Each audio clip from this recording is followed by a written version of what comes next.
All right, so in this video, I'm going to show you this chainless foundation stitch video. It's really helpful, but there are some things that I want to tell you about the video as we go. So I'm going to play it now and we'll kind of go through this and watch it.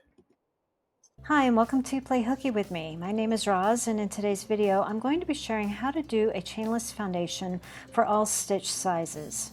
A chainless foundation is a great technique to have in your crochet toolbox, mainly because it really helps with tension issues.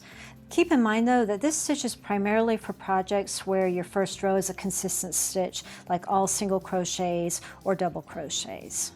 We're going to be mostly just focusing on the single crochet one here, but just so you know, it does work with any of the stitches. And I will put a link to this original video in the description so that you can go back and watch it as many times as you want to. It's actually not chainless. All we're doing is creating the chain and the first row at the same time. To begin, add a slip knot to your hook and chain 2. The easiest way to think about this is that you're creating a single crochet like you normally would. Go into the second chain from the hook. Note that she is going through 2 loops there. So she's going in through the chain, the top of the chain and the back bump on her first chain. Okay, so note that she has 2 there, 2 strands, 1, 2, instead of just 1, which we would normally see for when you work into a chain.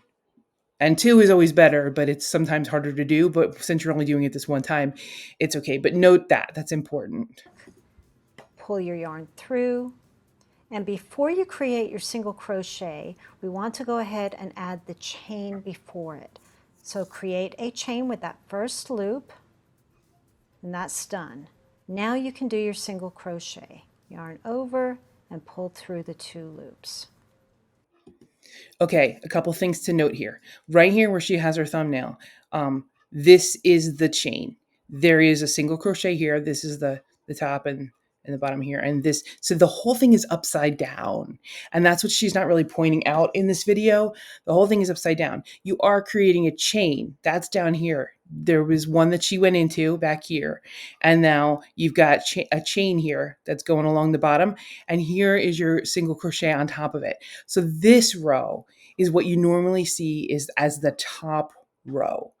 And then this whole thing at the bottom is a chain, but because the way you're going into each one with 2 bumps or 2 loops on your hook, it's going to look like a real row on the bottom. It's going to look like, when you're finished, it's going to look like you made a chain and then worked back all through it.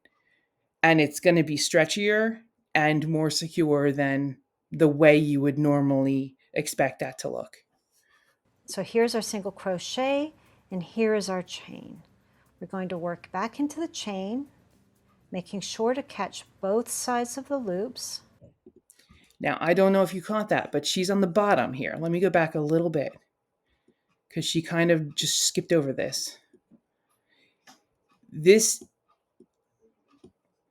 loop here is on the bottom because this is what your normal top would be.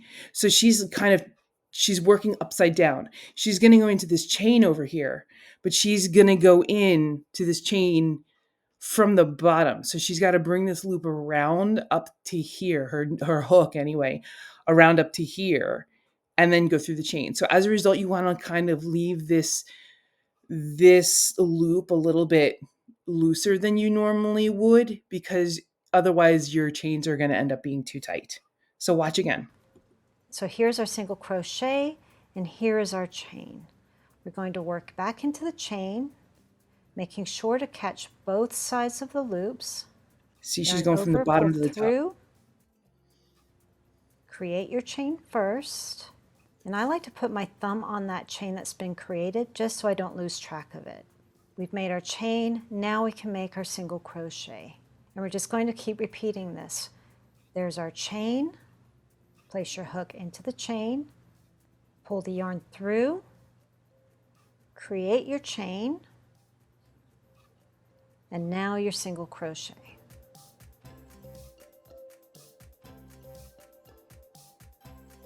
For a half double.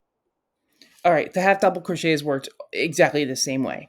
I'm not going to go through that again, but I just kind of wanted to go back here and point out a couple of things. When she finishes here, let me see where we can see it the best. Probably right at the end here. Okay, so when she finishes here, now she has 3 pretty much single crochets on the top, which is now the bottom because of the way she's holding it, and there are 3 like chains essentially over here. So the both sides are going to end up looking somewhat the same.